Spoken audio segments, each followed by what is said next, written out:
Man presenting black Adam. ये कहानी है 2600 BCE की। इस कहानी के शुरुआत में हम देखते हैं कांदाक नाम का एक शहर होता है जहाँ ऊंची पहाड़ियों पर बहुत सारे मजदूर काम कर रहे होते हैं और इन मजदूरों को वहाँ के राजा एक्टन ने काम पे लगाया होता है एक खास मेटल की खोज करने के लिए। उस मेटल का नाम एटर्नियम है। दरअसल राजा एक्टन दुनिया का सबसे शक्तिशाली इंसान बनना चाहता था और वो अमर होना चाहता था, इसीलिए उसे शैतान जिसका नाम सबैक था उसके मुकुट की जरूरत थी और उस मुकुट को बनाने के लिए एटर्नियम की जरूरत थी। और जो मजदूर उन पत्थरों की खुदाई कर रहे थे उनमें से एक मजदूर को एटर्नियम मिल जाता है। फिर उस समय सारे मजदूरों में एटर्नियम को लेकर लड़ाई शुरू हो जाती है। तभी वहाँ एक बच्चा आता है। इस बच्चे का नाम हुरुत है। वो उन सब से कहता है हमें इस तरीके से आपस में नहीं लड़ना चाहिए, हमें पहचानना होगा कि हमारा दुश्मन कौन है। तभी वो कहता है हमें इसे राजा को दे देना चाहिए, इससे हमें आजादी मिलेगी। तभी वो बूढ़ा मजदूर और हुरुत एटर्नियम को लेके राजा के सिपाही के पास जाते हैं। सिपाही को एटर्नियम मिलते ही वो उनसे कहता है तुमने राजा की बहुत अच्छी सेवा की है, राजा की ओर से तुम्हें धन्यवाद कहा जाता है, अब जाके काम पे लगो। इस बात पे हुरुत कहता है इसे रिवॉर्ड मिलना चाहिए। फिर वो बूढ़ा मजदूर भी कहता है मुझे रिवॉर्ड चाहिए। तभी वो सिपाही उस बूढ़े मजदूर को मार के पहाड़ी से नीचे फेंक देता है। फिर वो हुरुत से कहता है तुम्हें भी रिवॉर्ड चाहिए, कह के वो हुरुत को भी मारने जाता है। तभी हुरुत के पिता जो कि आगे चल के ब्लैक एडम कहलाएगा वो आके अपने बेटे को बचा लेता है। वो कहता है मेरा बेटा राजा की दया मांगता है, उसे माफ कर दिया जाए। इसके बाद वो अपने बेटे को वहां से लेके चला जाता है और अपने बेटे से कहता है मैं हमेशा नहीं रहूंगा तुम्हें प्रोटेक्ट करने के लिए। और हुरुत कहता है मुझे प्रोटेक्शन नहीं आजादी चाहिए। फिर हुरुत के पिता उससे कहता है आजादी सिर्फ पंछियों को मिलता है और ये सब हीरोज का काम है, ये काम उन्हीं को करने दो, तुम खुद हीरो बनने मत जाओ, इसीलिए सपने देखना बंद करो। इसके बाद हुरुत के पिता वहां से चले जाते हैं। तब हुरुत कहता है अगर हमारे पास हीरोज है तो हमें आजादी मिल सकती है। ऐसा कह के वो उस सिपाही के हाथ से एटर्नियम को जाके छीन लेता है और दौड़ के वहां से पहाड़ी के ऊंचाई पे जाके सारे मजदूरों के सामने शाजाम का निशान हाथ से दिखा के खड़ा हो जाता है और तभी सारे मजदूर भी उसका सपोर्ट करते हैं। इस बात पे हुरुत को सजा देने की कोशिश की जाती है। सिपाही उसे जान से मारने जाता है। तभी एक चमत्कार होता है। ये वो जगह है जहाँ पे अच्छे जादूगर्स रहते हैं जो अच्छाई के देवता होते हैं जिन्हें शाजाम कहा जाता है। इन जादूगरों को हमेशा अच्छे लोगों की तलाश रहती है और ये सारे जादूगर मिलके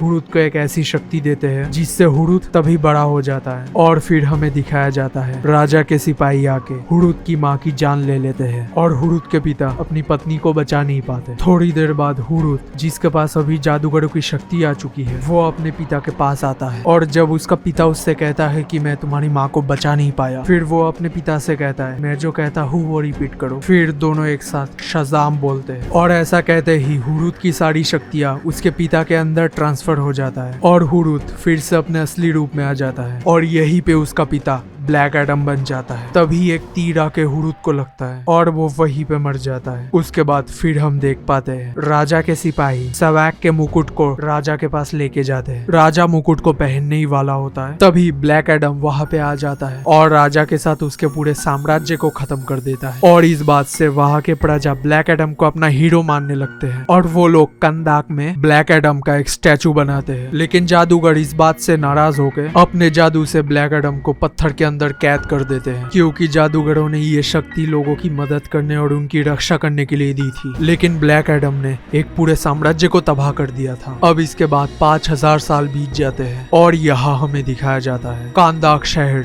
जो कि अब इंटरनेशनल मर्सिनरीज के द्वारा ऑक्युपाइड हो चुका है। वहाँ के सड़कों पे हम एक बच्चे को घूमते हुए देखते हैं जिसका नाम एमोन है और साथ ही एक गाड़ी में 3 लोग और एक औरत होती है जो लोग एक मिशन के लिए जा रहे होते हैं। इस औरत का नाम आइसिस है। ये उस लड़के एमोन की माँ है। एमोन गाड़ी के पास आके अपने माँ से मिलता है। तभी उसकी माँ उससे कहती है तुम यहाँ क्या कर रहे हो, घर जाओ, हम लोग एक जरूरी काम से जा रहे हैं। और उसके बाद वो लोग सबैक का मुकुट ढूंढने उसी जगह पे जाते हैं जहाँ राजा एक्टन का साम्राज्य था। वहाँ उन लोगों को दीवारों पे प्राचीन भाषा में कुछ लिखा हुआ मिलता है। आइसिस को प्राचीन भाषाओं का और मंत्रों का नॉलेज है, वो उन्हें पढ़ने लगती है। तभी उसे सबैक का मुकुट मिलता है और तभी वहाँ पे कुछ सोल्जर्स का हमला होता होता है। सोल्जर्स उन्हें रोकने की कोशिश करते हैं। आइसिस उस पॉइंट तक पहुंच जाती है जहां जादूगरों ने ब्लैक एडम को कैद करके रखा हुआ था। आइसिस वहां पे लिखे हुए मंत्रों को पढ़ती है और फिर कहती है शज़ाम, और फिर तभी पूरे 5000 साल बाद ब्लैक एडम वहां से आजाद हो जाता है। वो एक एक करके सभी सोल्जर्स को मारने लगता है। वो पूरे शहर में तबाही मचा देता है। उसमें इतनी शक्ति होती है कि उसे कोई भी रोक नहीं पाता। उस वक्त एक रॉकेट जिसमें एटर्नियम मौजूद था, ब्लैक एडम गलती से उसको कैच कर लेता है, जिसके ब्लास्ट होने पे वो घायल हो जाता है और फिर वो जमीन पे गिर जाता है। उसके बाद हम देख पाते हैं उन 3 लोगों में वो शख्स जो आइसिस के साथ सबैक का मुकुट हासिल करने आया था, जिसका एक्चुअल नाम सबैक है, वो एक घायल सोल्जर को गोली मार देता है, जिससे हमें ये पता चलता है सबैक उन सबको धोखा दे रहा था। अब ऐसा क्यों है ये तो आगे कहानी में ही पता चलेगा। अब कहानी आगे शिफ्ट होती है और हम देखते हैं एक सुपर हीरो जिसका नाम हॉकमैन है, जो एक लेडी से एक मिशन के बारे में बात कर रहा है। दरअसल वो लेडी उन सारे सुपर हीरोज को कंट्रोल करती है जो वक्त पड़ने पे इस दुनिया को बचाने के लिए काम आते हैं। अब वो हॉकमैन और उसके 3 साथी डॉक्टर फेथ,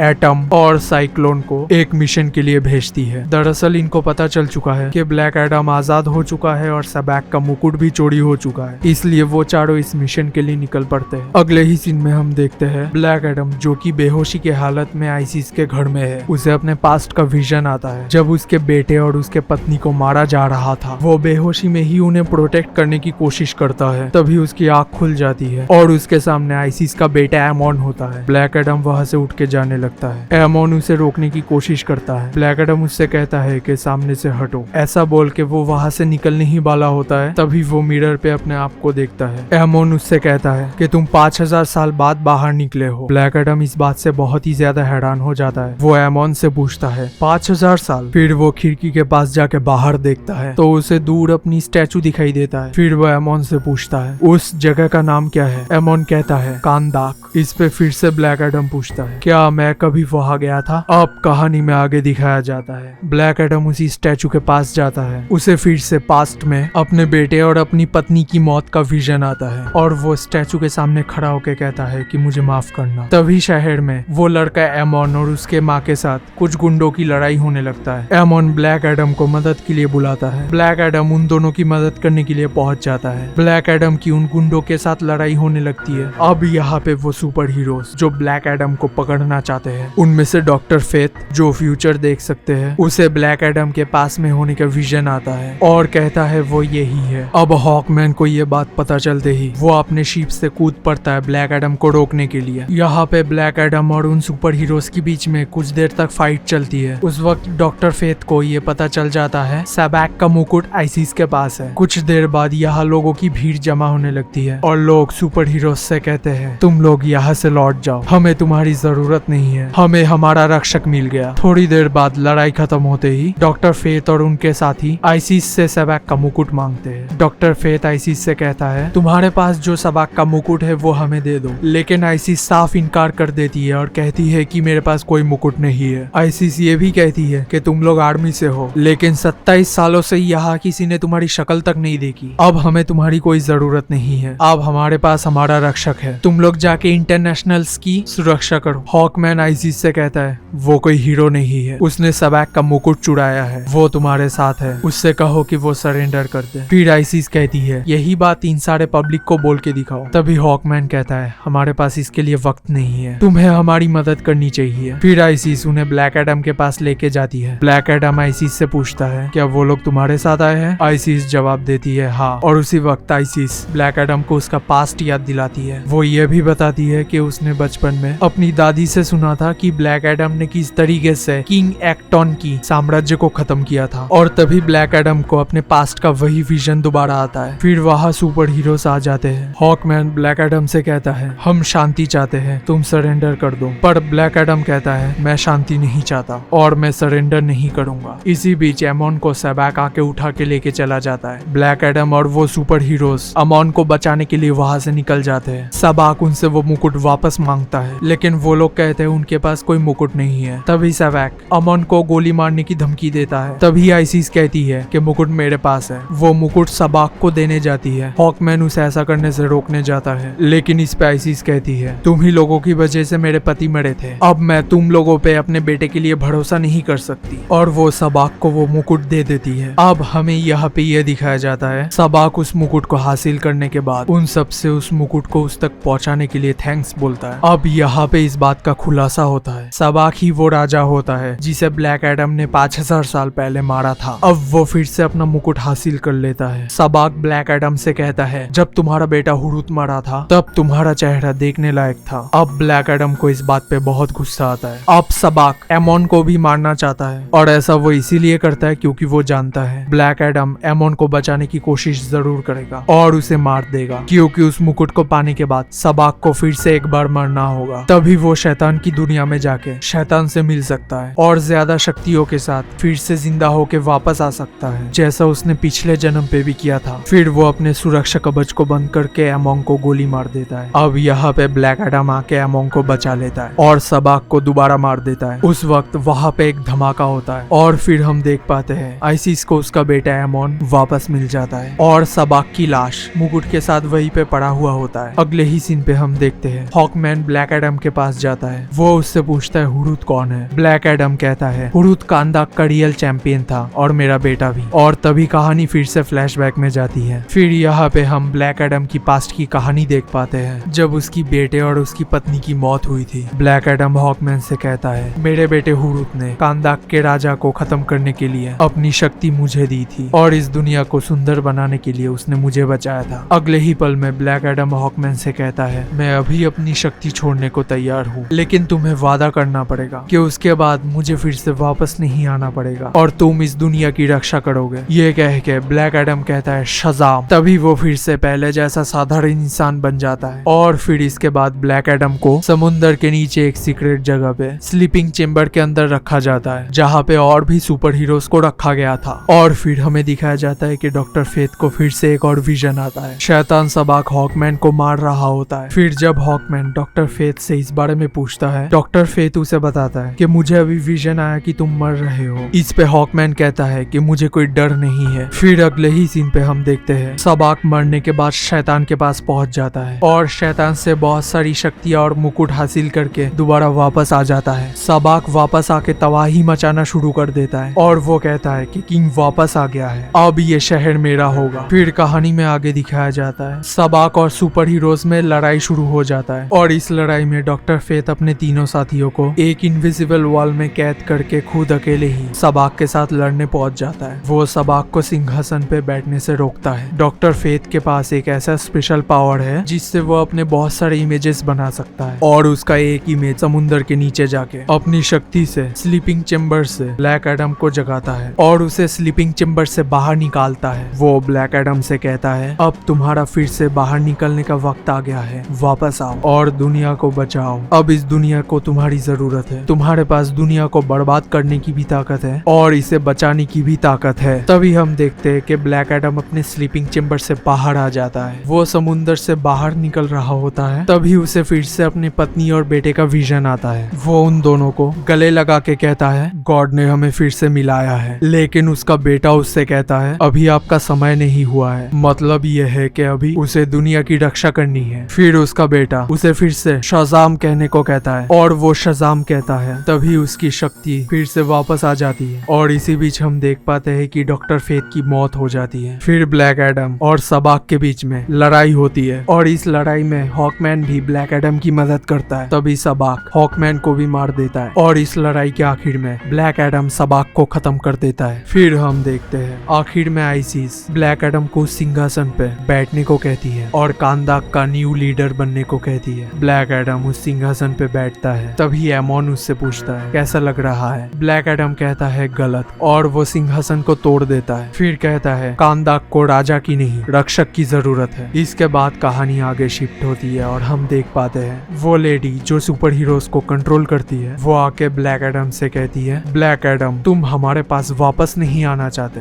ठीक है, तुम कांदाक में ही रहना चाहते हो, रहो, लेकिन मैं तुम्हें पहली और आखिरी बार वार्निंग देती हूँ कि जब जब हमें तुम्हारी जरूरत पड़ेगी तुम्हें आना होगा। ब्लैक एडम कहता है मैं नहीं आऊंगा। इस पे वो लेडी कहती है फिर तुम्हें रोकने के लिए मुझे दूसरों को भेजना पड़ेगा। ब्लैक एडम कहता है सबको भेज दो। इस पे वो लेडी कहती है जैसी तुम्हारी मर्जी। फिर यहाँ सुपरमैन आता है और ब्लैक एडम से कहता है black Adam we should talk. और इसी के साथ ये कहानी यहीं पे खत्म हो जाती है। उम्मीद है कि आपको ये कहानी पसंद आई होगी।